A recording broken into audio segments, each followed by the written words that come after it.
Buen día. Bueno, a nosotras nos correspondió la encefalopatía metabólica, pues centrándonos un poco en lo que es el delirio. El grupo está conformado por Alejandra Barbosa y quien les habla Sandra Barrios. Bueno, como definición tenemos que el delirio es un estado confusional agudo, es un estado mental alterado y también es una encefalopatía metabólica bastante tóxica. Hay una definición oficial que da el Manual Diagnóstico y Estadístico de los Trastornos Mentales de la quinta edición DSM-5, que define el delirio como una alteración de la atención y de la conciencia que se desarrolla en un periodo corto del tiempo. ¿Qué quiere decir esto? Que es de forma aguda y pues también se va a asociar con alteraciones cognitivas adicionales. Además, hay que recalcar que este DSM-5 tiene o nos describe unos criterios diagnósticos que más adelante se van a describir y que nos ayudan a identificar de mejor manera esta enfermedad. En cuanto a síndrome.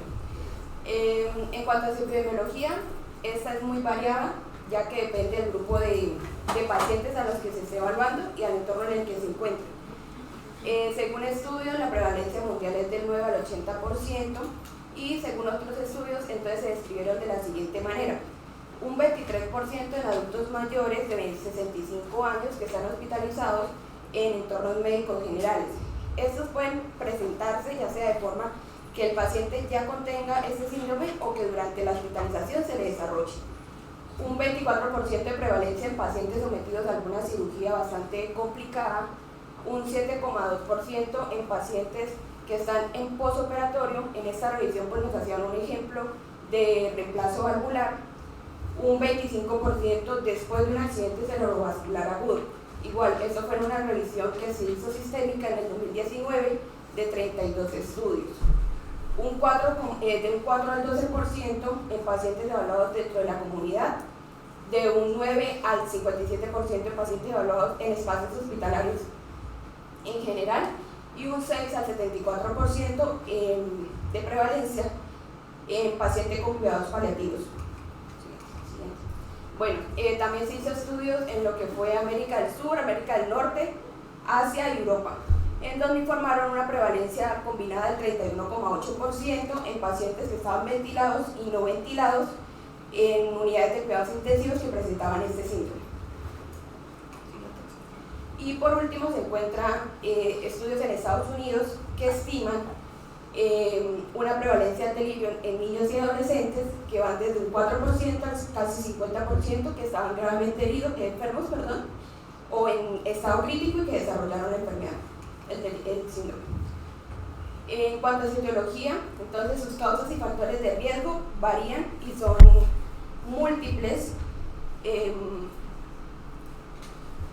Y pues en esto se encuentra, en esta revisión se hizo en especie acrónimo. Entonces se encuentran lo que son los electrolitos y deshidratación, los trastornos neurológicos, ya sea por un ACV agudo o por un trauma craneoencefálico. Deficiencias nutricionales, como lo son la disminución o deficiencia de vitamina B1, B6 y B12. Lo que es la edad, como ya lo mencionaba anteriormente, la edad avanzada, los trastornos de cognición, las toxinas, ya sea de forma voluntaria o involuntaria, por lo que sea una intoxicación. Los traumas, los trastornos endocrinos, sea trastornos de tiroideos o deficiencia de adrenalina. Sí.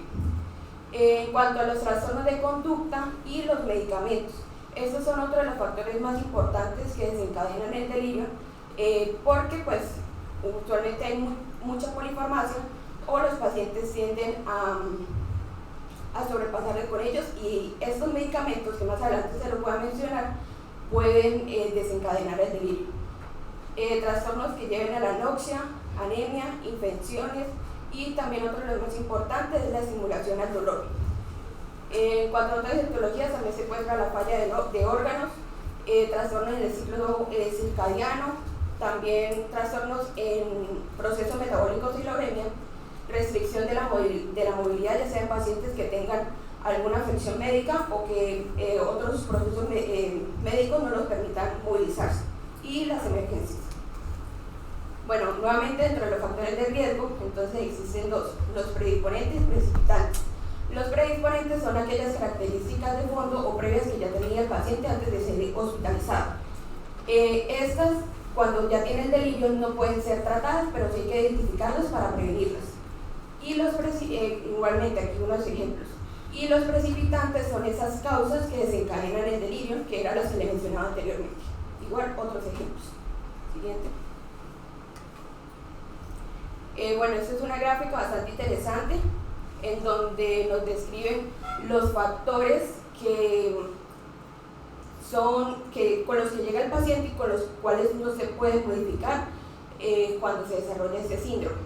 Igualmente, entonces, la edad avanzada, la demencia, un nivel educativo bastante bajo, la fragilidad, problemas o trastornos visuales y auditivos, la depresión, el abuso del alcohol, de psicoactivos y que tenga un historial de delirio. Y aquí abajo pues se puede observar que nos están caracterizando todos los factores que se pueden encontrar en los distintos entornos. Entonces puede ser postoperativo, en espacios intensivos, ventilación y pues en una hospitalización general. Bueno, como lo mencionaba, estos son algunos de los medicamentos. Los medicamentos son bastante variados realmente y son demasiados, pero pues aquí los quise resumir en estas tablas y los quise colocar por los más importantes y los más utilizados, ya sea por el paciente y los que se utilizan dentro del espacio hospitalario.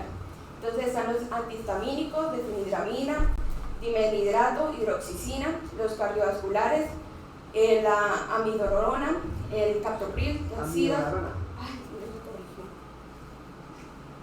la furoxemida, nifedipino. Furoxemida. No furoxemida, furosemida. Sí, Quítale la X.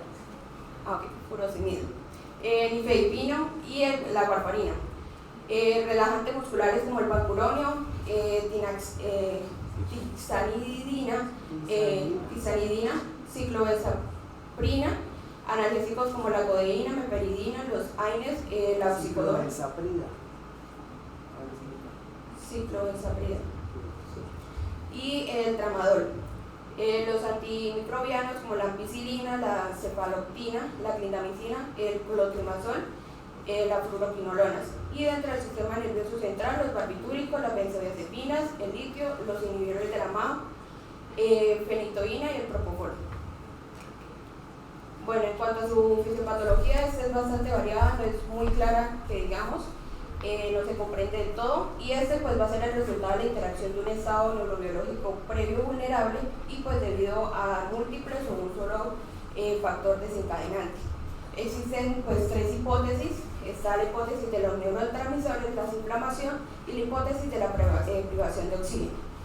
En la hipótesis de los neurotransmisores, pues esta se va a deber a un déficit de la función colinérgica, por lo que va a haber un exceso de la actividad dopaminérgica. Esto que va a desencadenar a que haya una alteración neuroquímica que va a estar más involucrada con el delirio. En cuanto a la hipótesis de la inflamación, esta lo que va a ocurrir es una modificación en la barrera, en la permeabilidad de la barrera hematocefálica, lo que va a conllevar una alteración en la producción y en la liberación de acetilcolina. Y la hipótesis de privación de oxígeno se va a presentar como una disminución del metabolismo oxidativo cerebral, por lo que va a haber una difusión por alteraciones en los sistemas de los neurotransmisores. Igualmente, bueno, pues esta es otra gráfica en donde nos explica prácticamente lo mismo. Entonces, hay unos medicamentos que nos van a desencadenar unas alteraciones en los sistemas, en la alteración de los neurotransmisores. Esta nuevamente nos va a generar una liberación de proinflamatorios, y esto nos va a llevar a alteraciones en la actividad de los astrocitos, en las difusiones vasculares y en la alteración en las redes neuronales. El delirio pues tiene 5 dominios en los que pues, se caracteriza de la siguiente manera. Entonces está el déficit cognitivo. Este se caracteriza por distorsiones de percepción, deterioro de la memoria, pensamiento, comprensión y disfunción ejecutiva.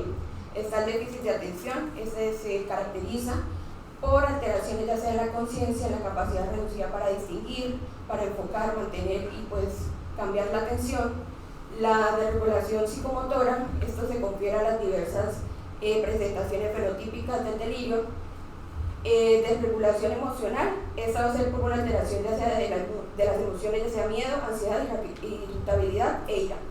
Y como ya lo mencionaba anteriormente, la desregulación del ritmo circadiano, que esta pues va a ser una alteración dentro del el ciclo de sueño y vigilia. Bueno, la clasificación son tres: está el delirio hiperactivo, hipoactivo y el estado mixto. El hiperactivo va a ser aquellos pacientes que están agitados, que se muestran de forma agresiva, hablan incoherente, tienen pensamientos desorganizados y tienen una cantidad aumentada e inapropiada de actividad motora. Esto se va a presentar más que todo en un 15 al 25% de los pacientes. El hipoactivo es totalmente lo contrario, es lento, somnoliento, es letárgico, está menos activo, tiene disfunción en el habla, disminución en el habla y disminución en el estado alerta, y a diferencia del hiperactivo tiene una reducción en la actividad motora. Este se presenta en un 20 y un 70%. Tiene un porcentaje mayor porque el hipoactivo tiene un peor pronóstico y porque es el menos, es más difícil de identificar. Y el estado mixto tiene una prevalencia del 10% y es por los síntomas de ambos clasificación del delirio. Esto es otra gráfica en donde describe los síntomas ya mencionados de cada uno de la clasificación. Entonces, hiperactivo, hipoactivo.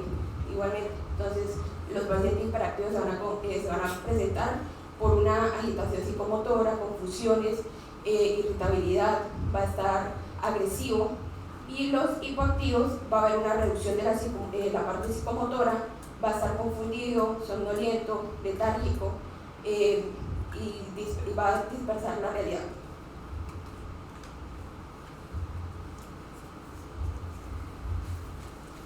Bueno, ahora hablando de prevención, en este síndrome la prevención es de gran importancia porque en muchos casos se podría evitar. Primero, debemos identificar los factores de riesgo, las personas que estén en riesgo, verificando si este paciente ya tuvo un antecedente de este síndrome, si el paciente hace uso de algún fármaco para su dolor, si el paciente duerme bien, y también es muy importante hacerlos sentir cómodos y orientados, reducir el ruido al máximo y la estimulación extra. Además de esto, también hacer el uso de las gafas y dispositivos de ayuda auditiva como los audífonos. Además, establecer una buena rutina diaria donde se tenga en cuenta una dieta sana, hidratación, que los pacientes vayan al baño regularmente, que se mantengan activos, que tengan hábitos saludables de sueño, evitarles restricciones y también evitar someterlos a situaciones que sean poco familiares para ellos, y así evitarles que se sientan agitados. ¿Qué son las restricciones? Sí. Otra cosa que también se debería tener en cuenta, que no lo tengan inmovilizado, sí, que no lo amarre, esas son las restricciones, que no lo amarren. Van a haber muchos pacientes viejitos amarrados en urgencias. Y evitar precisamente estarlo movilizando mucho. También se debería procurar que el ambiente sea seguro para así evitar caídas y procurar que el ambiente de día sea iluminado naturalmente y de noche sea suficientemente oscuro. Y también que si hay relojes que sean de fácil lectura y calendarios si hay en la habitación. Bueno, como lo dijo mi compañera anteriormente, hay factores predisponentes y factores precipitantes. Los predisponentes nos van a aumentar la vulnerabilidad y los precipitantes nos van a desencadenar el propio delirio. Cuando se unen, por ejemplo, factores predisponentes con factores precipitantes, es más posible que se presente este síndrome. En cuanto al diagnóstico, es mayormente clínico y primero vamos a empezar con la evaluación clínica. Anamnesis dirigida, donde vamos a presentar una atención especial al uso de los fármacos, sobre todo en los pacientes jóvenes, y nos vamos a apoyar sobre todo con la información que nos pueda brindar el cuidador acerca del curso y la aparición de los síntomas en el paciente. Vamos también a realizar exploración física completa, vamos a descartar impactación fecal y retención urinaria, y vamos a realizar exploración cognitiva, de la cual voy a hablar más adelante.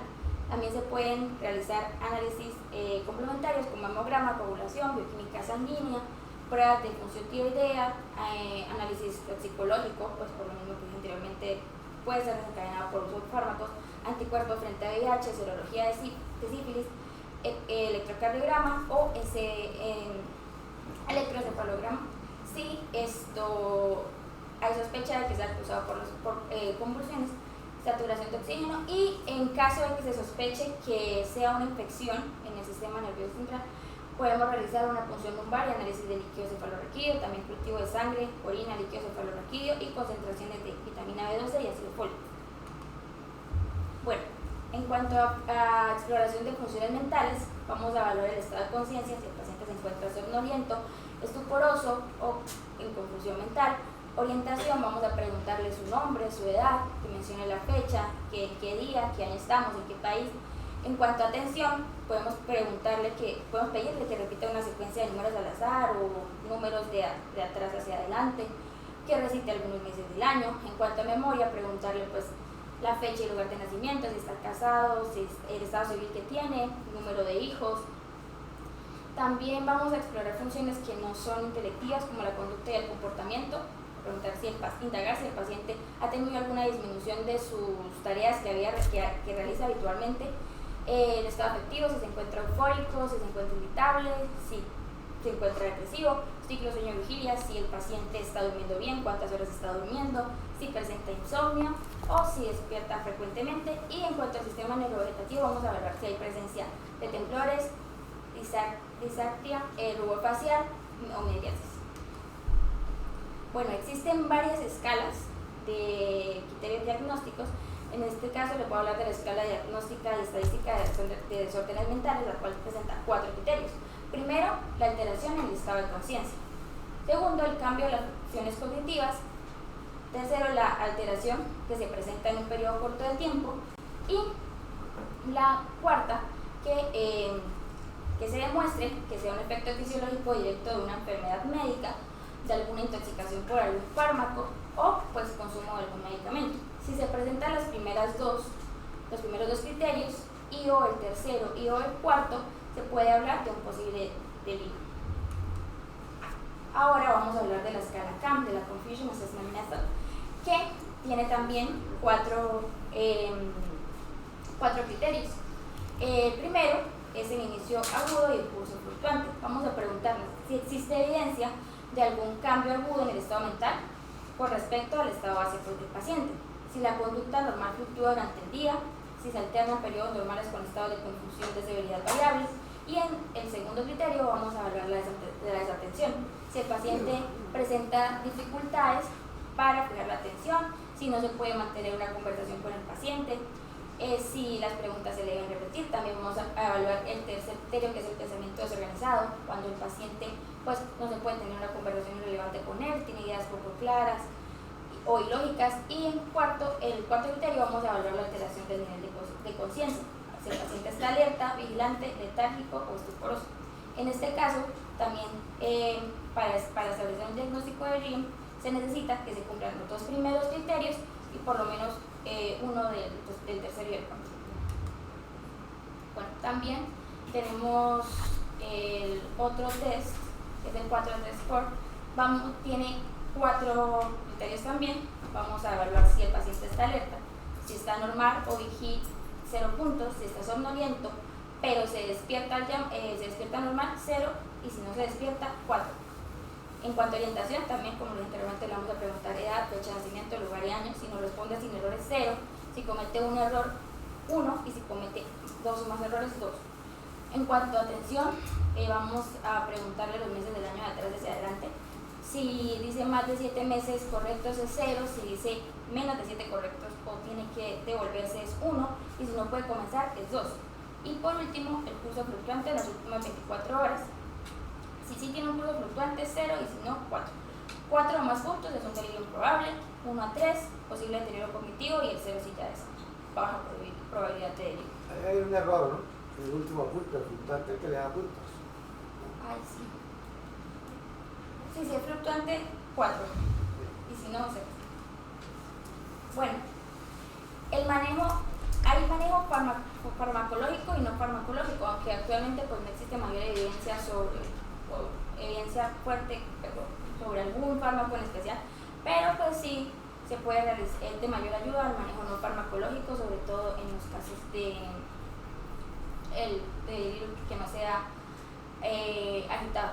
Podemos realizar actividades de estimulación cognitiva como juegos, lectura, ejercicios de orientación, terapia musical, reducción del ruido. Como le dije anteriormente, se debe ajustar la rutina a implementar hábitos saludables. Debe haber una movilización precoz, disminuir el uso de sondas y otros instrumentos que limiten la movilidad del paciente, ayudas visuales y evitar el aislamiento y garantizar que el paciente tenga un acompañante permanente.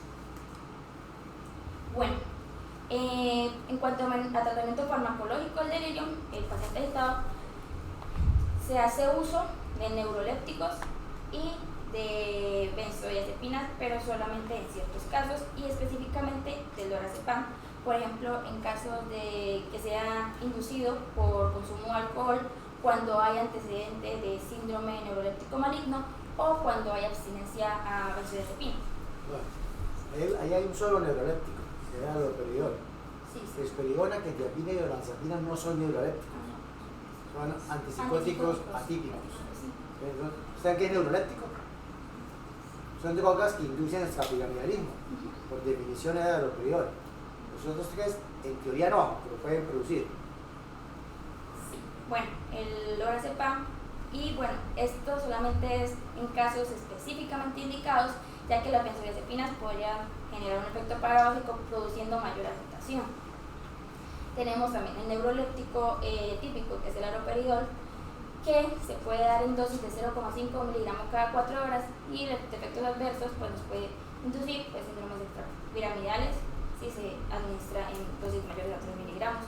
También tenemos el antipsicótico, la risperidona, la quetiapina y la olanzapina, que también se pueden administrar. La risperidona de 0,25 miligramos, la quetiapina de 25-50 miligramos y la olanzapina de 2,5 a 10 miligramos. Bueno, como consecuencias a largo plazo, incluso si se resuelve, pues los pacientes pueden volverlo a presentar y siguen siendo vulnerables a que tengan episodios repetitivos y que tengan deterioro cognitivo y mayor probabilidad de muerte. Y, por ejemplo, si un paciente va a ser responsabilizado, se deben implementar las medidas adecuadas para prevenir que esto vuelva a suceder. Siguiente, por favor. Bueno, ya como conclusiones ya generales y finales, se tiene que pues, es un estado confusional agudo, como lo mencionaba, en adultos mayores hospitalizados, y pues lo primordial es poder llegar a un diagnóstico adecuado utilizando cada una, o bueno, las más importantes de las escalas. También pues se requiere una evaluación exhaustiva pues para verificar las causas y los factores y prevenir pues los factores. Y por último, el riesgo de delirio se evalúa según la presencia de factores predisponentes, es decir, los que ya tiene el paciente, y precipitantes, los que se desarrollan. A mayor presencia de factores predisponentes, pues menos factores precipitantes serán requeridos para el delirio. Gracias. Buenos días otra vez. Yo no uso la palabra delirio porque delirio tiene otro significado en psiquiatría. Ustedes pasen por psiquiatría, van a ver que delirio es un trastorno del contenido del pensamiento. Delirio de grandeza, lo han oído, el tipo que se cree cualquier personaje histórico. Y el delirio en psiquiatría no tiene trastorno del nivel de atención, ni tiene trastorno de la conciencia, tiene trastorno del pensamiento, de sus ideas, el tipo de ideas que tiene. Entonces usamos la palabra latina, delirium. Y ustedes van a revisar la literatura en inglés, el delirium está así en latín. No van a tener confusión. Van a ir a psiquiatría y que tiene un delirio, entonces el psiquiatra va a pensar que es un trastorno del pensamiento. Y ustedes en medicina interna van a pensar que es un trastorno de la atención y de la cognición. Ojo con no confundir eso. De hecho, esto tiene muchos sinónimos, síndrome mental orgánico, ¿cómo es que lo llaman también? Síndrome cerebral agudo, bueno, se le han puesto un montón de nombres, pero el más bonito y el más corto y que todo el mundo entiende es delirium. Poneme al final. Es supremamente común y es supremamente no diagnosticado. Eso es de todos los días. Empezando por los servicios de medicina en general o de medicina interna, ustedes van a ver que Sí, las estadísticas son aterradoras. Con el paciente mayores de 60 años la prevalencia llega a más del 40%. Si uno se tomara la molestia de todos los días hacer una evaluación de los pacientes mayores, encontraría que eso es muy alto. Y como son hipoactivos la mayoría, entonces nadie lo detecta. Que el viejito que está como achantadito, que no quiere hablar, está en un delirio. ¿Y cuál es la importancia del delirio? La importancia del delirio es que aumenta la mortalidad por sí solo. Solo el hecho de tener delirio hace al paciente más propenso a que se muera. Entonces es una cosa importante. Cuando a uno le dicen que esto me puede aumentar mortalidad, uno tiene que hacer todo lo que pueda para prevenirlo. Y si ya está presente, tratarlo. Entonces eso no es una perita dulce, ver un delirio en un paciente. Cuando es agitado es muy fácil. El paciente empieza a tener momentos de actividad motora, empieza a gritar, y eso por cualquier persona lo entiende. Entonces, ¿qué podemos hacer? Evitar amarrar a los pacientes mayores. No hay que amarrarlos. Hay que amarrarlos. En lo posible, no amarrarlos. Segundo, tenerle siempre un acompañante. Todo paciente, estamos hablando específicamente de los adultos mayores, deben tener un acompañante permanente. Y ojalá el acompañante sea alguien de su familia, alguien que él conozca, con el cual él se sienta cómodo y que le genere confianza. En Cúcuta es muy bueno lo de la luz, porque en Cúcuta el día es día y la noche es noche, ¿no? Aquí no hay problema, ¿no? Nosotros aquí no confundimos al hipotálamo nunca, porque de día es clarísimo y de noche oscuro. Entonces ese ciclo es importante que se mantenga, pero ese ciclo se pierde cuando los meten en cuidados intensivos. Cuidado intensivo, usted ve que tiene una luz blanca prendida día y noche, es igualito. Entonces usted está engañando ahí a su cerebro, y no hay, el ciclo no se puede mantener adecuadamente. ¿Sí? Hay que tener calendarios, ¿sí? Lo posible, fijados en la pared, ponerle la hora. Si en todas partes hay televisores ahora, que vean los noticieros. Usted si ha visto los noticieros, tiene una franja abajo que pone la fecha, ¿no? Y estarle recordando y estarle hablando a los pacientes. Esa es una manera buena. Cosas tan sencillas como evitar el estreñimiento. Los abuelitos decían que era malo estar estítico. Sí, es malo, puede precipitar un delirio. Hay que estar pendiente de todo eso. Hay mucha gente que tiene estreñimiento, ¿no? Y con los medicamentos que usamos, muchos de ellos empeoran el estreñimiento. Que estén bien hidratados, que estén orinando bien, que no tengan una retención vesical, sobre todo los hombres que tienen hipertrofia prostática. Hay que detallarse si está orinando, si no está haciendo un globo vesical. Esas son cosas básicas. Lo otro grande es vigilar qué medicamentos está recibiendo. Muchas veces el viejito le cuentan a uno algunos de los medicamentos que recibe, pero ellos tienen además otra listica por debajo que no le cuentan a uno porque creen que no es importante. Esa noche. Sí. O le dan, porque es que él siempre ha tomado para dormir. Y no le cuentan a usted está tomando un antihistamínico. Dimidriginato se lo mandan a todo el mundo. Difenidigamina también se lo mandan a todo el mundo. Entonces, entonces es que se lo toma para dormir. Que eso precipita delirio. Sí, él le cuenta el losartán, le cuenta las cosas cardiovasculares, pero las cosas que aparte que toma no le cuenta. Aquí en Colombia hay una cohorte de gente que está tomando lorazepam desde hace como 40 años, desde cuando existía el Seguro Social. Allá tenían una cohorte de adictos al lorazepam. Le daban a todo el mundo lorazepam para que no bregara. Y patrocinado por los médicos. Claro. Subespecialistas. Claro, yo conocí el seguro y iba a la consulta, doctor, le me da la formulita del lorazepam. Ese es el famoso de la tía. Entonces, esa gente ya no lo puede quitar. Usted no se lo puede quitar. Adicción. Llevan 40 años tomando eso. Hay que averiguarlo, porque si usted lo quita, o el paciente no lo va porque nadie sabe, hace una abstinencia y se puede manifestar como un delirio.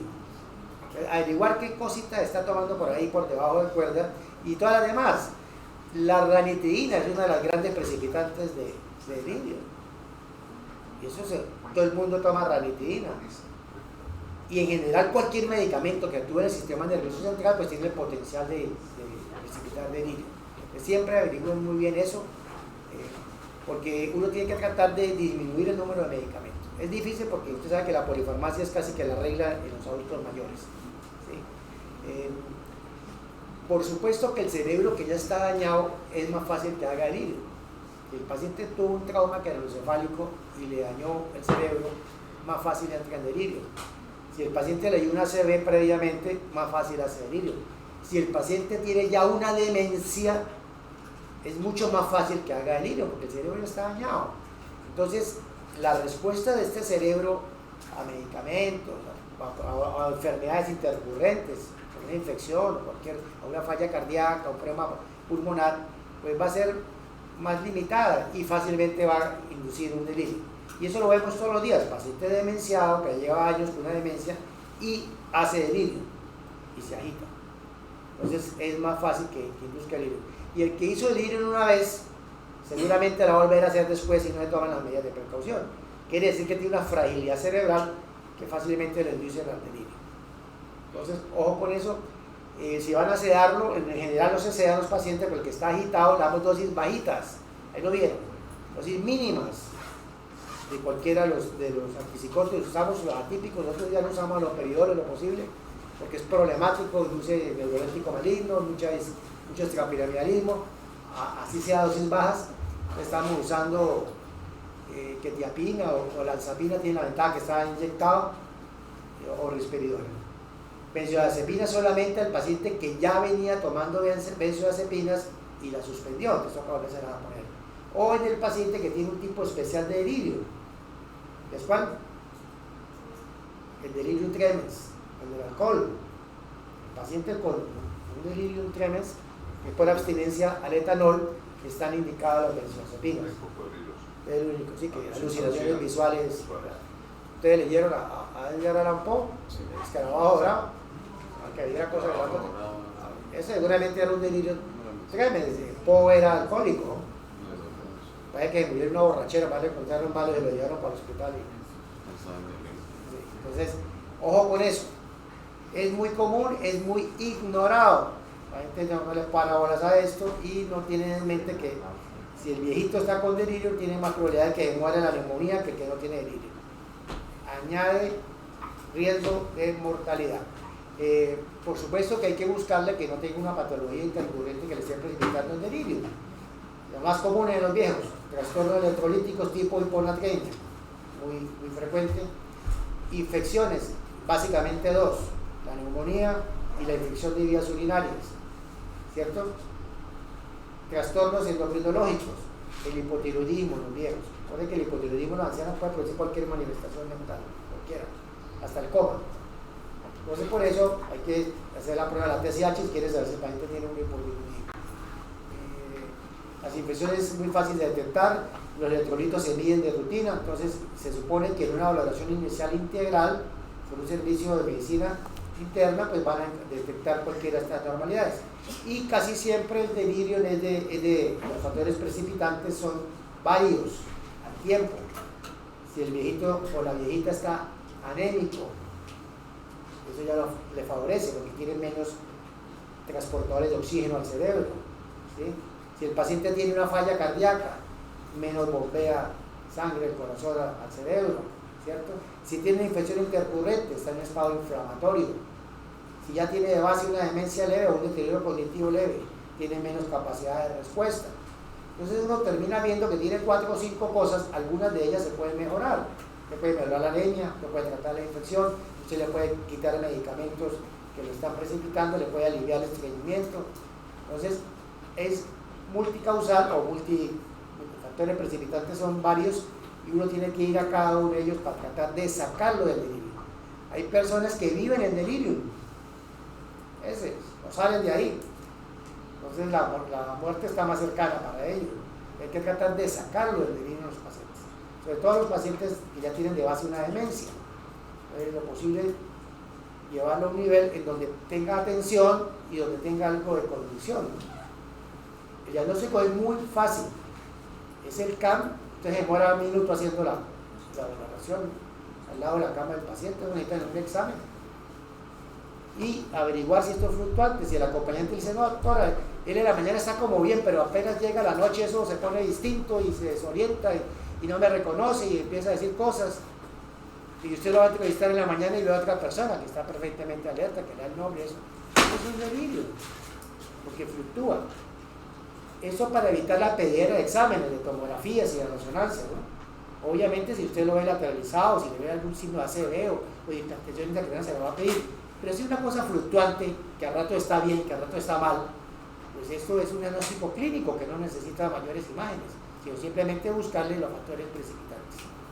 Ojo con eso, traten de no amarrar a la gente, se lo repito, eso es muy preocupante, y hoy en día pues con la sensibilidad social que haya eso, pues con más razón.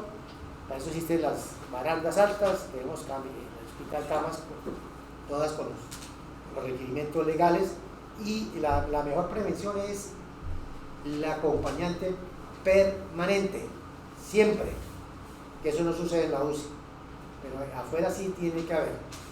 Yo el año pasado asistí a una colega de otra ciudad en los estrados judiciales porque el paciente, un señor mayor, convulsionó, le pusieron su medicamento y resulta que el viejito hizo un delirio a las 2 de la mañana, estaba en un segundo piso, abrió la ventana y se botó y se mató. Le echaron la culpa a la doctora, la neuróloga, que era culpa de ella. No, la culpa fue de la institución. La institución no tenía ventanas apropiadas, como en todo hospital, tienen que tener rejas, que no pueden abrir. Entonces, claro, la institución perdió la demanda y la condenaron. Entonces, la institución quería replicarle a la doctora. ¿Qué? No, en Bogotá, Hospital Las Americanas, hace como 8 años. Conozco un poco operatorio. ¿Pero qué ha pasado? Sí, un poco operatorio conozco yo, se votó un tipo joven. Tenía dos cosas, un delirio y un desequilibrio hidroelectrolítico, que es un monoponatremia, y se le botó un descuido. ¿Sí? Yo trabajaba como internista en el JALA, afortunadamente fue un paciente de cirugía general.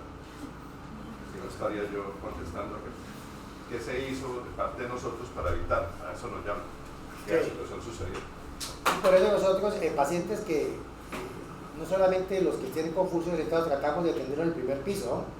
Sobre todo los pacientes con ideas suicidas. En los hospitales se han suicidado como 10 personas. Cualquiera dice que se quiere matar, déjenlo abajo, no lo suman nunca. Pero nos han votado como 10, 35 años, claro. Y uno se nos voló de urgencia, se subió por el ascensor, abrió la ventana y se tiró. Esa demanda la perdimos, porque no hubo manera, nadie se dio cuenta que se había salido. Y era un tipo que había matado a la mamá, loco. Y la familia quedó feliz porque los hermanos le quitaron a los hermanos y encima le dieron 300 millones de pesos. Un redondo completísimo. Y si es anecdótico, eso sucede, eso es de todos los días. Si yo estaba en residencia, llegó un paciente de urgencias y en un descuido de las cosas, el tipo se voló, tenía antecedentes psiquiátricos y el tipo apareció muerto en un parque por allá en Bogotá. Y entonces la familia demandó a la institución, un hospital grande y respetable, al servicio de ortopedia, a psiquiatría que lo había valorado, a todo el mundo, que por qué no habían tomado las medidas pertinentes. Y lo triste del caso era que era la época de Pablo Escobar y el hospital estaba requete amenazado con bombas y tenía, entre comillas, la mejor seguridad del país y se les voló a pesar de todo eso. Eso sucede. Ojo que hay que prevenirlo y tratarlo tempranamente. ¿Alguna pregunta, algún comentario? ¿Preguntas? Entonces el grupo mío lo espero a las 8:15 de urgencias, a la entrada donde está la rampa.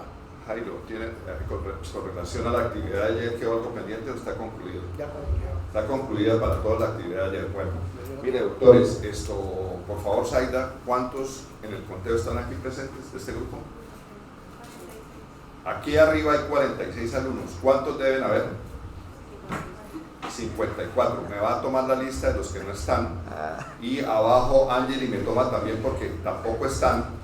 Jairo, y disculpe usted, estos alumnos que vamos a tomar la lista, le vamos a hacer un examen. ¿Sí me explico? Yo lo cito un día con unas preguntas que usted hace. ¿Sí me explico? Aparte de la falla, le vamos a hacer un examen. ¿Sí? ¿Correcto? ¿Me ayudan en eso? ¿Estamos de acuerdo? Porque aquí vamos corrigiéndolo y si esa no sirve nos inventamos la otra. ¿Sí me explico? Es más, debían hacer el examen y un tema para acabarla de consolidar. Bueno, entonces, por favor, Angeli, me saca la lista aparte y lo mismo acá Zaida, porque los vamos a someter a examen y yo les digo cuándo, conmigo, con las preguntas de Jairo. Y ahí miramos qué grado de dureza tiene el examen. Porque necesitamos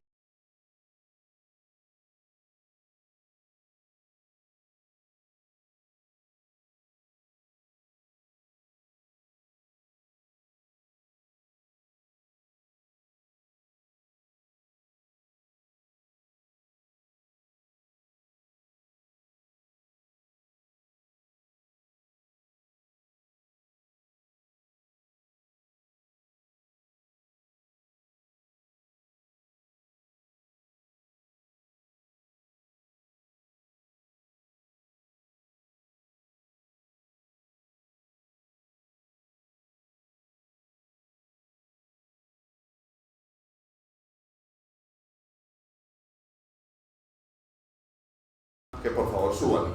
Bueno, entonces las listas de los que no vinieron y van a ser sometidos a un examen y les corre la ausencia.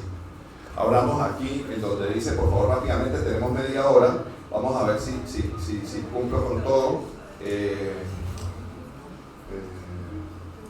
A ver si está aquí o estará, no sé si está aquí, disculpe usted.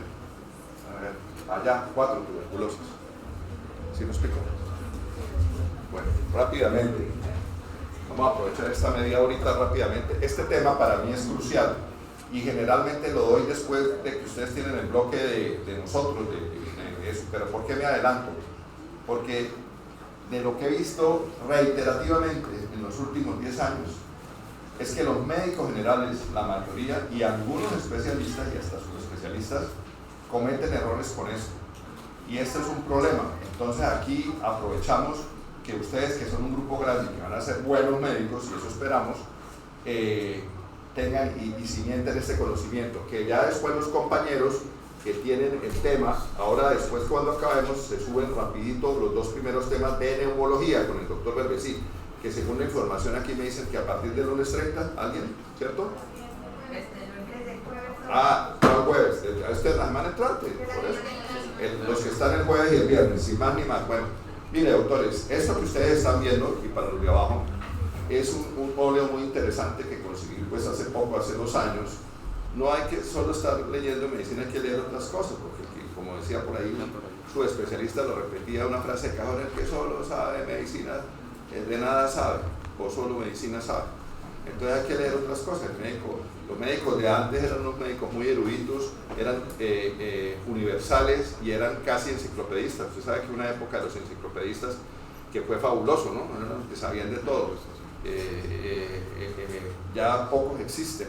Posiblemente Ramón de Subiría, que era un profesor universitario, no sé si lo conocieron, era un gran profesor y sabía de todo. Y también Antonio, había otro. Bueno, el caso, este cuadro lo pintó en este año, 1886, lo tituló La miseria, Cristóbal Rojas. Cristóbal Rojas era un venezolano que estuvo en esta época y fue parte de una corriente, eso lo pintó en París, el realismo social, y habla de la tuberculosis. Estos eran los finales de esa época, 1886, estamos hasta ahora entrando con Koch y los postulados a conocer esta enfermedad, y hay que reconocer que Roberto Koch, el alemán, fue un genio, una persona esa, porque en su tiempo, ¿cuánto se adelantó? Se adelantó casi siglo y medio a las actividades, ¿sí me explico? De normales, ¿ok? A todo lo que hizo. Entonces, mire, pintó este cuadro que se llama La miseria. Él nunca fue reconocido como un pintor en su época, le tocó la época de los mejores maestros, ¿sí me explico? Los grandes, cuando ustedes van a Europa y van a estar, o se van a vivir allá a Europa, van a estar en Dinamarca, en Suecia, que tienen en Francia, en España los museos, el Louvre, en Francia van a tener, y entonces a él le tocó esa época. Lo que le pasó es que ya por estos tiempos ya lo reconocieron como un excelente pintor, ¿no? Y también gozaba de la fama de que era, pues al ser latinoamericano, nosotros siempre a veces en algunos países en el mundo somos ciudadanos de segunda, por ser extranjeros y por venir de acá y por ser latinoamericanos hasta de tercera. Entonces era un importante pintor, plasmó esta obra de lo que vamos a hablar rápidamente. La siguiente, y se murió de tuberculosis, desafortunadamente se murió de tuberculosis. Como muchos médicos se murieron de tuberculosis, por esa época, si ustedes van a la historia, algunos se murieron de tuberculosis. La siguiente, esto no es hablar de tuberculosis largo. Aquí tenemos unos cultivos, a la izquierda, en la gráfica que están viendo, es un micobacterio tuberculoso típico, y a la derecha las colonias en un tubo con el medio sólido de una micobacteria bien intracelular, que son diferentes. Miren, las bacteriólogas aprenden a hacer, y hay una cantidad de metodología que no vamos a tocar ahora, y hoy en día las tenemos a las doctoras trabajando con más bioseguridad de lo que era antes, y ellas nos pueden hacer tipificación de la micobacteria rápidamente. Bueno, entonces recordar esto, porque aquí son unos tips muy puntuales sobre tuberculosis, porque son de interés general, y yo les recomiendo que vayan parando la oreja y tengan esto, porque de lo que veo yo son médicos generales tratando mal la tuberculosis y nos generan resistencia. Yo no me estoy adelantando a tuberculosis, los doctores allá estarán tomando nota, pero ellos verán con qué salen, a ver si nos ilustran. Pero esto quiero dejar sobre todo énfasis en tratamiento. Entonces, hay una cosa que se llama el criterio más importante para mi concepto, que es el criterio microbiológico bacteriológico. Es cuando nosotros realizamos Hoy en día el criterio microbiológico está sopesado sobre el cultivo de medio líquido. Antes hacíamos sólido y seguimos haciendo sólido, o agua acudo, que es el método modificado japonés que está en los 21 días, y el tradicional Lowenstein-Jensen, y hay otros medios de cultivo.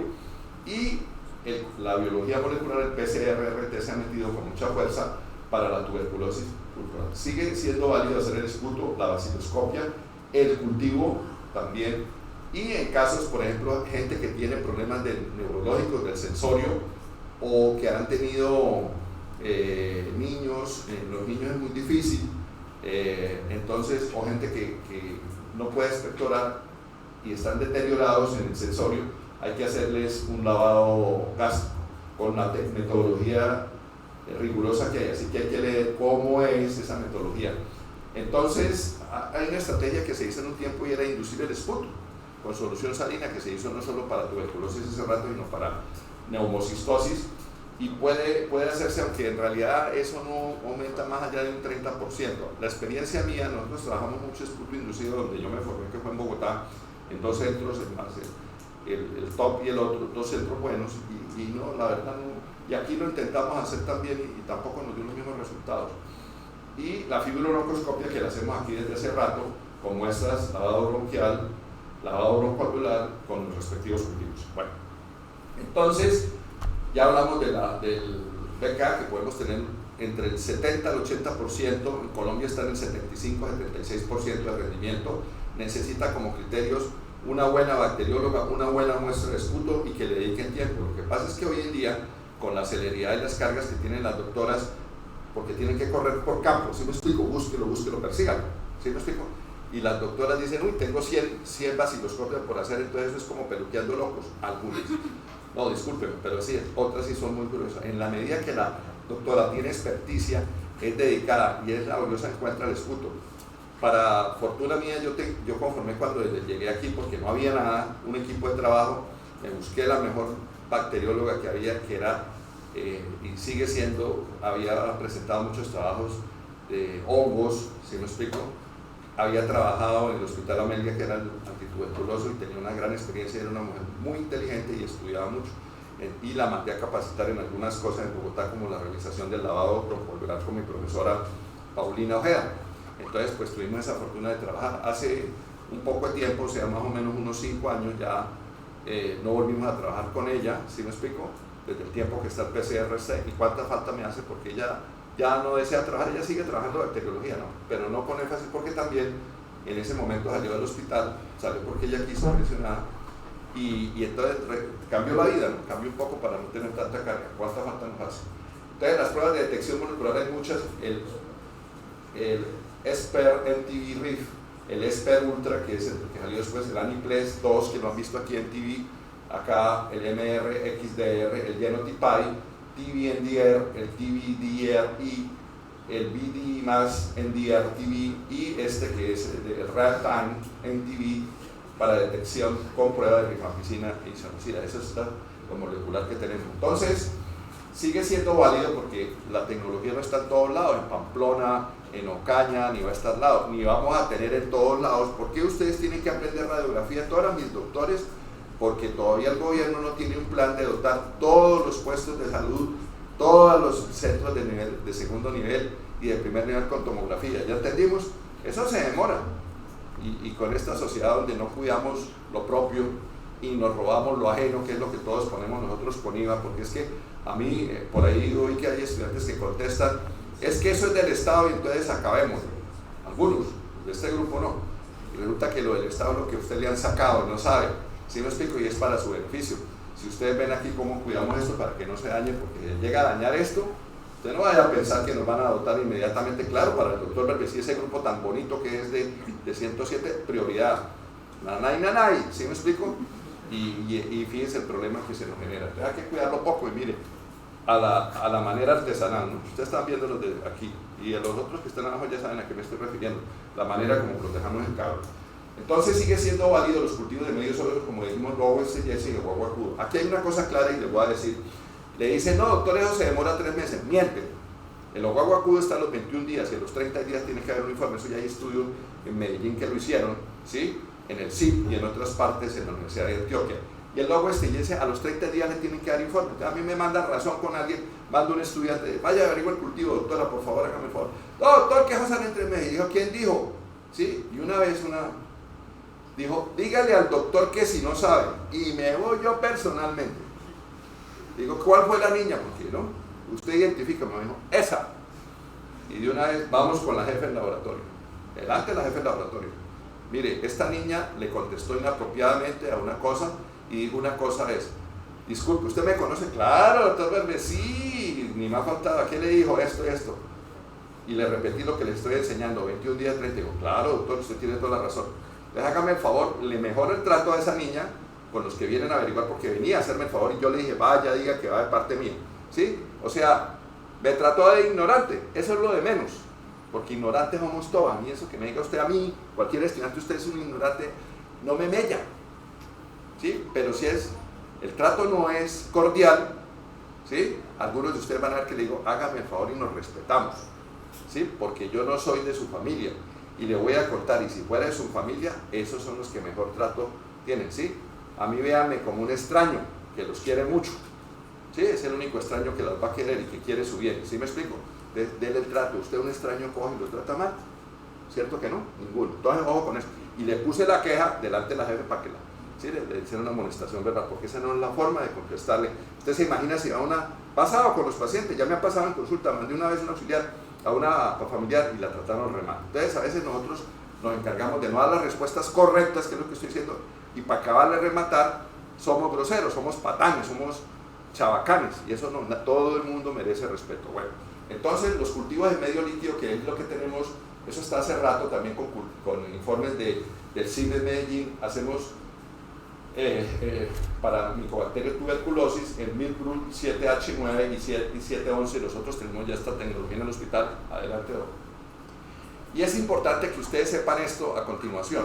Hay un criterio microbiológico, bacteriológico, que ya lo vimos en el anterior, ¿cierto? Ya lo tenemos definido. Hay un criterio clínico que son hacer el diagnóstico basado sobre un cuadro clínico y acompañado por las imágenes que sugieren tanto de una tomografía computarizada con contraste como simple. ¿Qué es lo que pasa? Que este criterio clínico, a mí personalmente, si bien estos son criterios reales que están en la última guía del ministerio, están desde hace rato, a mí no me gusta el criterio clínico, porque ¿qué he visto con el desarrollo de la vida, con muchos, hasta colegas, algunos, con muchos especialistas en medicina interna? Yo soy internista y quiero medicina interna, lo veo en generales, lo veo en subespecialistas de otras áreas, que por usar este criterio clínico se equivocan y dejan cánceres y una cantidad de patologías, ¿sí me explico? Y hoy en día, por el bien del paciente, como dijimos hoy que no hay que amarrar al paciente, que se expone usted a demandas a todas esas cosas es mejor que uno no esté inmerso en eso, porque Dios no lo quiera, de las cosas que uno odia es eso, ¿sí me explico? Yo sueño algún día retirarme de esto, cero pollito de demanda, ¿sí me explico? ¿Sí me explico? Me tocó una por carambola, ¿sí me explico? Porque no fui yo, después le he hecho, sino metieron a otra entidad, pero como llaman a todo el mundo, porque cuando hay una demanda es responsable el equipo, entonces cogen todos los que lo vieron, todos, y los van llamando, y todos supuestamente para el juez están implicados, tienen que demostrar que ellos no tenían nada que ver con la causa final de muerte. La responsabilidad en medicina, doctores, es colectiva, por eso esos doctores que dicen, me importa un rábano y ahí le dejo los pacientes allá, a ver que llega el que llegó tarde, yo para qué le voy a decir a este man que no ha llegado todavía los pacientes, espérese y entréguele los pacientes, porque usted la lleva también, ¿sí me explico? Fuera de que si el otro dice, no, es que el doctor no me esperó, a los dos los llaman y les dicen los jefes de área y le dicen, bueno, ¿y ustedes qué está? Si aquí es obligatorio y es de ley. Y hoy en día es de ley entregar, ¿aquí no hay enfermeras? Sí, ¿no hay enfermeras? ¿Habrá alguna? Sí, había uno, ¿no? Perfecto. De ley tienen que entregar turno con formato. Bueno, no vamos a meternos en lo que estamos hablando. Entonces, no nos gusta este criterio. El nexo epidemiológico es otro criterio que se abusa y hay diagnósticos que se sobrevaloran. Entonces, eso que, es que esa es la que, como quien dice, si en una casa todos son rocheleros o bullosos, son fiesteros, entonces una estudiante que se puede llamar la doctora Paula, por ejemplo, entonces vive en esa casa y entonces por nexo epidemiológico también es rochelera. Y resulta que la doctora Paula es una estudiante de la universidad, por poner un ejemplo, un nombre hipotético, ¿sí me explico? y la doctora Paula es juiciosa y vive estudiando medicina. Esos criterios son un problema. Y así pasa con esto, porque aquí no estamos payaseando, estamos enseñando cosas serias, que ustedes la aprendan y la cogen y se la interioricen y la tengan presente. Entonces, ¿por qué hay tuberculosis? Pues sí es importante, y la noción de COMBE hay que preguntarla. Pero uno le pasa, en la casa pueden haber 5 pacientes y solo 2 resultan con tuberculosis. ¿Por qué? Porque la respuesta del sistema inmune de ellos varía individuo, y siendo una familia pueden contener la infección. ¿Entendimos? Entonces, hay que preguntarla, hay que hacer la historia, pero no necesariamente. Pero es válido para el Ministerio de Nexo Epidemiológico, también se cometen errores. Entonces, así como el criterio anterior del nexo de asociación, el criterio histopatológico es la presencia de granulomas con necrosis de calcificación y generalmente con un Z, la tinción de Z positivo, o otras tinciones que pueden servir. ¿Qué es lo que pasa? Esto sirve menos cuando hay en niños que le van a enseñar, yo no voy a recalcar porque aquí lo vemos niños, la adenitis postvacunal que se ve después de la vacuna.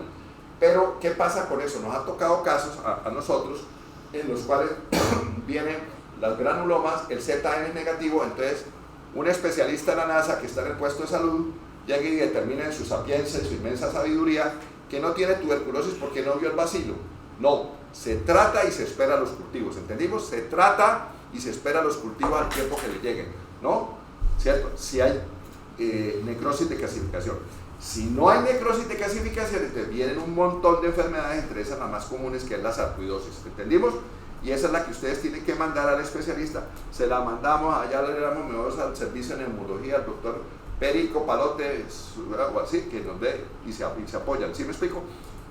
Ojo con eso. Bueno, cuando no se puede demostrar histopatológica ni microbiológica, hay que hacer una valoración integral y considerar el signo de COMBE, pero en general, la verdad, yo les digo a todos los que han rotado conmigo que soy enemigo de esto, de cuando no hay confirmación, y aquí tenemos un alto índice de confirmación, aunque ustedes no lo crean, con todo estamos entre casi el 95%, y no somos que nosotros lo digamos, nos autoproclamemos, el servicio de salud le jala las orejas porque dice, ¿cómo es posible que en los puestos de salud, que es donde más se debe hacer el diagnóstico, es donde menos lo hacen, y en el Erasmo Meos, que es un hospital de tercera, cuarto nivel, ¿no? A veces funciona de cuarto nivel, allá es donde hacen el diagnóstico. Yo estaba en una reunión y me paré y le dije, eso es cierto, pero ¿por qué es? Porque nosotros somos muy céleres, muy rápidos, muy proactivos y hacemos todo incluyendo biopsia, porque hay algunos que el BK, ¿sí?, es negativo y nos toca llevarlo, el lavado bronquial también es negativo y nos toca llevarlo a biopsia, porque hay un grupo que son los paucibacilares, sí, esperar el cultivo, y hay algunos que en la biopsia nos toca esperar el cultivo y ahí sale. Es que la medicina es muy difícil, doctores. Ayer estábamos con unos doctores viendo los casos de ayer, algunos que se acercaron ahí, en el grupo que viene a presentar la semana entrante, y había, creo, otro estudiante, y los que pasaron conmigo el semestre pasado, y vieron, ayer tuvimos una junta de todas, lástima que no estuvieron los de rotación, extraordinaria, con unos casos súper raros y difíciles. Bueno, mire, esto es el informe de tuberculosis del norte de Santander, rápidamente, de la semana 1 al 48, la siguiente. Entonces, estos son el comportamiento de la tuberculosis según semanas epidemiológicas, ¿sí me explico? Aquí está a la semana 21 en azul, ¿sí me explico? En el rojo está el 2020 y en verde la del 19, para que vean que a veces hay meses que se dan la oscilación, ¿sí? Que es como oscilante el comportamiento de la tuberculosis, rápidamente. Esto es lo que siempre hemos dicho, eso lo hemos hecho en la sociedad, es un mapa donde nos dice cómo es el comportamiento de la tuberculosis. Y la zona roja de nosotros, la zona tormentosa que llamo yo, donde tenemos violencia, tenemos tanto, y entre comillas cualquiera de ustedes dice, doctor, pero ahí está la plata. ¿Sí me explico? Mire, ¿dónde está la tuberculosis? Porque hay mucho problema social agravado. Siempre la región del centro, la región sur y la región occidental de nuestro departamento tiene menos tasas de tuberculosis, la siguiente.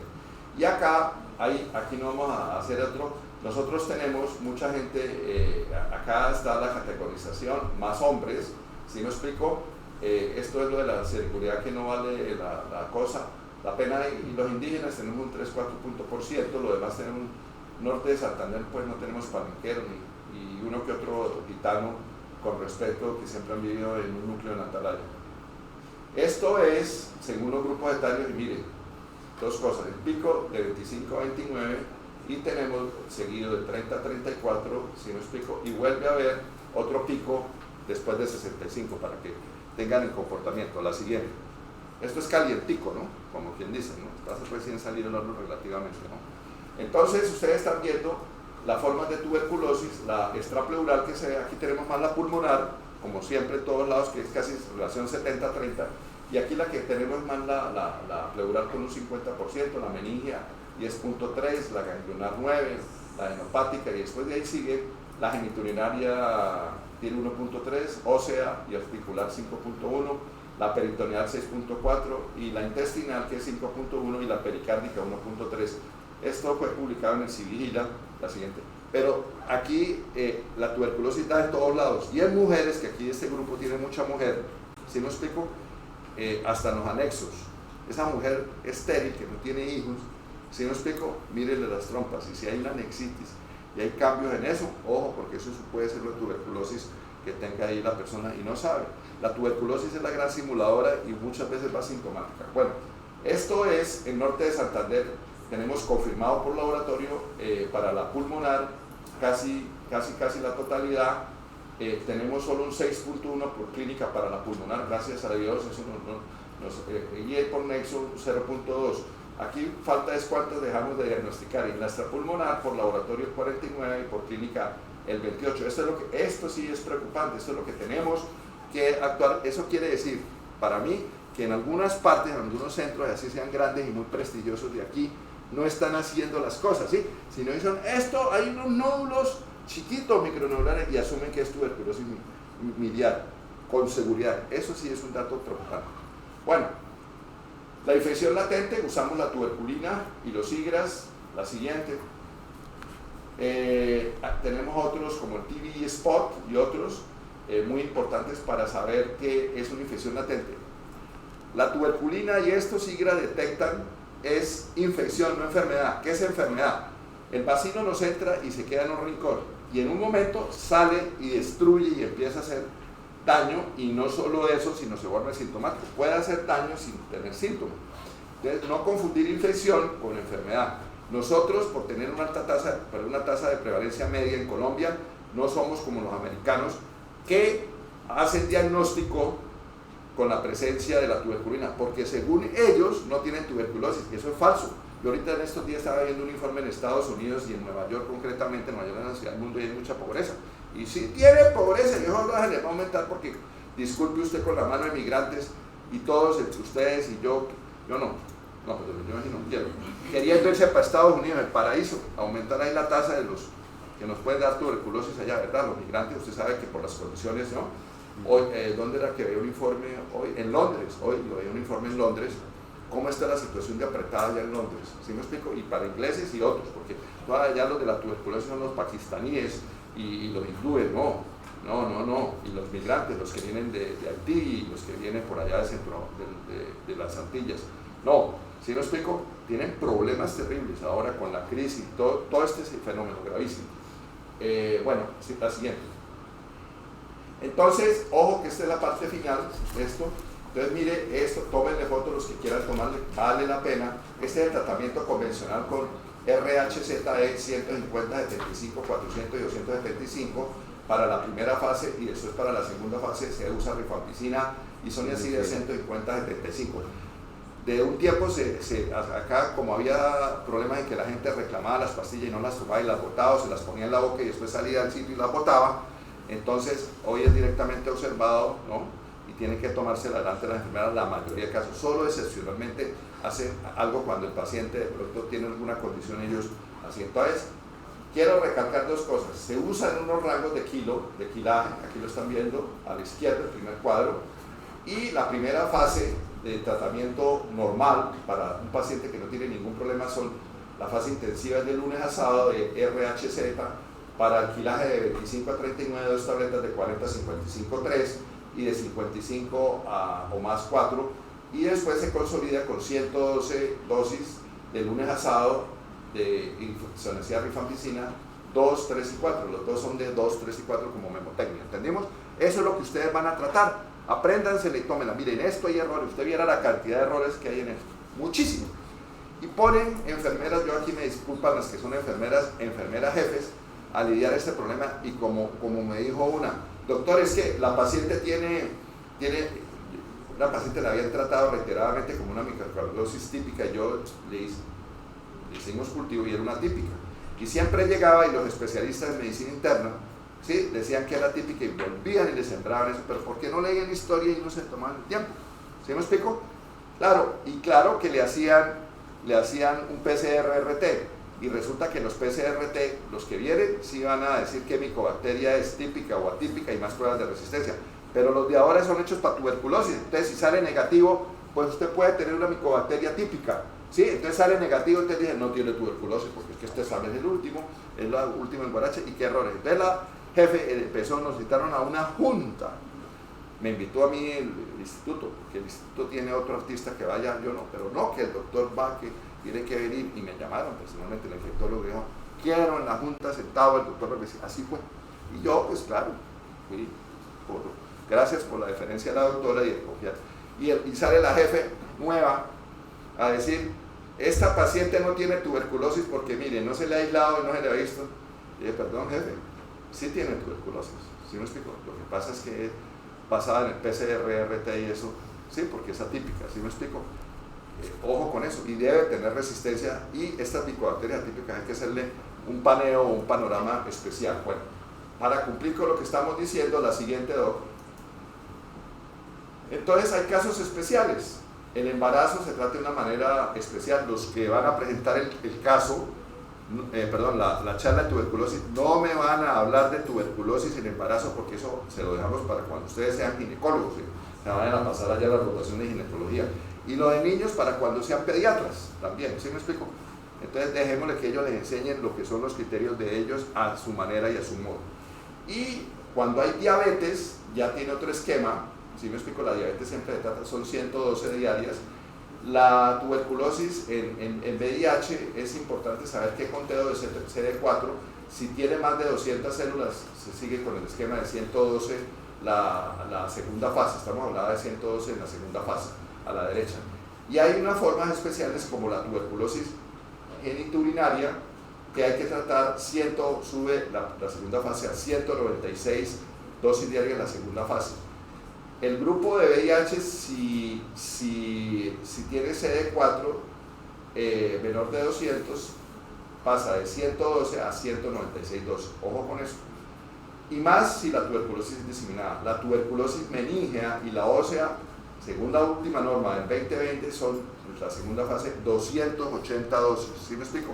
Saquen cuántos meses son. Esos son otros errores que cometen. Bueno, hay que acordarse que los renales son renales en toda cosa especial y hay dos esquemas, según depuración, una menor de 30 y otra mayor de 30, entonces hay que saber, porque cambia el esquema de algunas cosas, ¿sí me explico?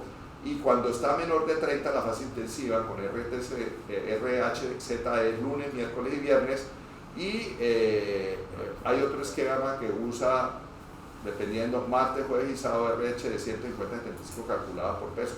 Y la fase de segunda fase a continuación se usa rifampicina y sin ajustes aquí, si es menor de 30, y si es mayor de 30 se calcula por peso la fase que sigue, la siguiente. Ahí se cometen muchos errores. Ya para finalizar, uno debe determinar si el paciente está curado, con tratamiento terminado, fracaso, que es que al cuarto mes siga positivo, si se murió, si se perdió en el seguimiento, si no ha sido evaluado, y a la final lo puede declarar usted un tratamiento exitoso. Esto es lo que estamos hablando, otros criterios que hay que saber.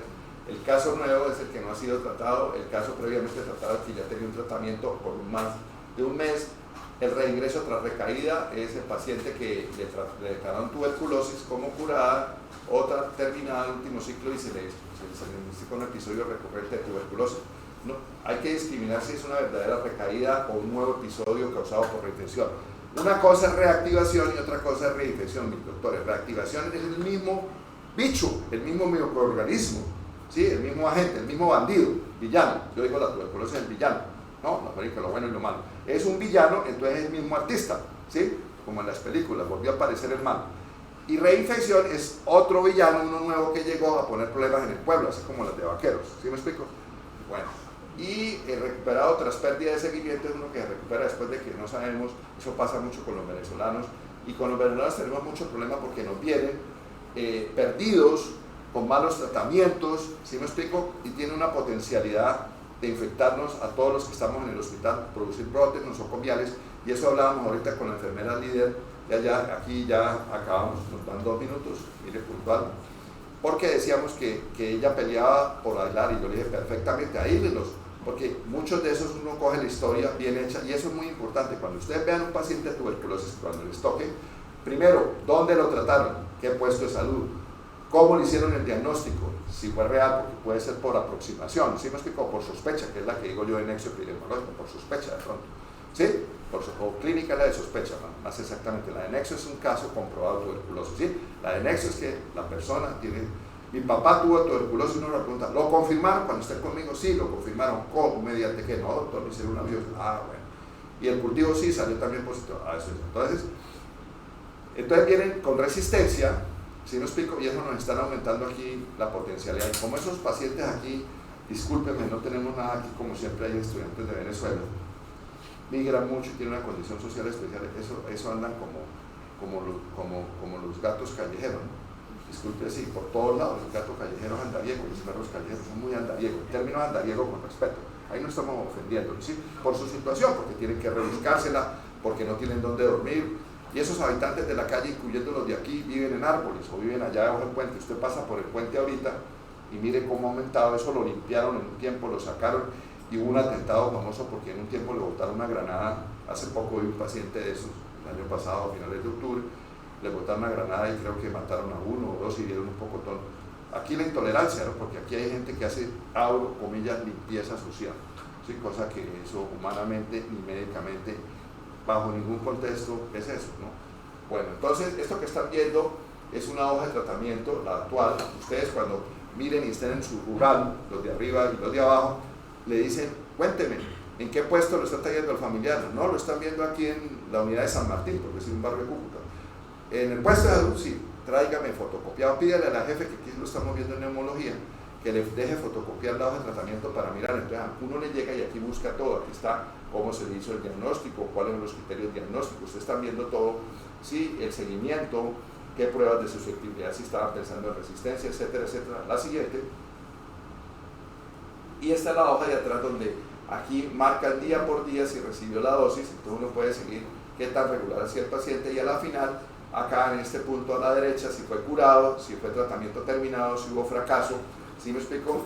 Acá abajo, la parte de abajo, los síntomas que tiene el paciente y los signos de toxicidad, tolerancia, porque la cosa es que los pacientes, la tuberculosis, a veces en la mayoría, un gran grupo, yo digo que casi el 70-80 es bien tolerada, pero hay reacciones RAM, reacción a medicamentos, y eso dificulta, ¿sí me explico?, el tratamiento. Entonces ustedes cuando los que van a dictar el seminario no se van a explayar allá, pero de pronto rápidamente pueden poner los signos más comunes de la RAM para que tengan idea.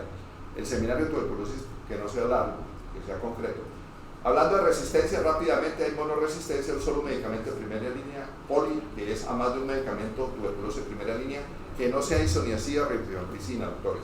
Multidrogoresistencia es la resistencia in vitro a isoniazida y rifampicina, simultánea o combinada con otro fármaco antituberculosis, y la TVXDR, que es la extensa o la total, tiene que ser resistente a una fluoroquinolona y al menos uno de los medicamentos inyectables de segunda línea. Esas son definiciones de la OMS. Ustedes no van a tener que ver con resistencia, con esto acaba. La resistencia, déjesela al infectólogo, al neumólogo, ¿sí? Y generalmente hoy en día la tratamos en un equipo multidisciplinario, porque es lo moderno. Ustedes van a hablar, como los que estaban acompañando, de la multidisciplinariedad y ser interdisciplinario. No es por quitarnos los pesos, pero es que todo el mundo piensa, todo el mundo ayuda y colabora. ¿Qué hago yo cuando detecto muchos casos? Porque yo soy el del tamizaje y detecto casos con resistencia, que se sabe que la mayor es la NDR. La NDR siempre es manifestación de un tratamiento de primera vez mal hecho. Entonces, lo que ustedes van a hacer como médicos generales es supremamente importante. A la ustedes actuar, por eso es que estoy echando esta charla bien, ¿sí me explico? Porque lo peor es que de pronto llega yo, ay, la doctora Alejandra, por ejemplo, ay, esa no estuvo conmigo en séptimo, un ejemplo hipotético, ¿no? Nada personal, y entonces la doctora Alejandra, uy, ¿cómo está tratando de mal esta cosa? ¿Qué pasó? ¿Sí me explico? Y claro, me induce resistencia. Entonces es la medida de contención de esto. Hay que tratar bien las cosas, eso se sabe. Nosotros, gracias a Dios, en Colombia no tenemos ese problema. El problema está en Perú, México también. Las resistencias mayores casos están en Perú, los expertos son los peruanos, pero de todas maneras tenemos que hacer las cosas en concreto. ¿Hay alguna pregunta o ya cumplimos? ¿Alguna? ¿Nada? ¿A qué hora nos vamos? Bueno, doctores, entonces, puntuales, mire, aquí tienen que subir un doctor que lo cité, los otros, ¿sí me explico? Los de las charlas, jueves y viernes. Las monitoras se quedan conmigo porque tenemos que compartir unas cosas como siempre. Esa es la labor de monitoreo, se van para sus rotaciones, son puntuales. Ojo, no se vayan a volar de las rotaciones, ¿no? Porque cuando me llaman los doctores, yo les digo, doctora, actúe en su sabiduría y que le caiga el peso de la ley que usted le va a poner, ¿no? Mire, los nombres de los que faltaron. Los nombres de los que faltaron.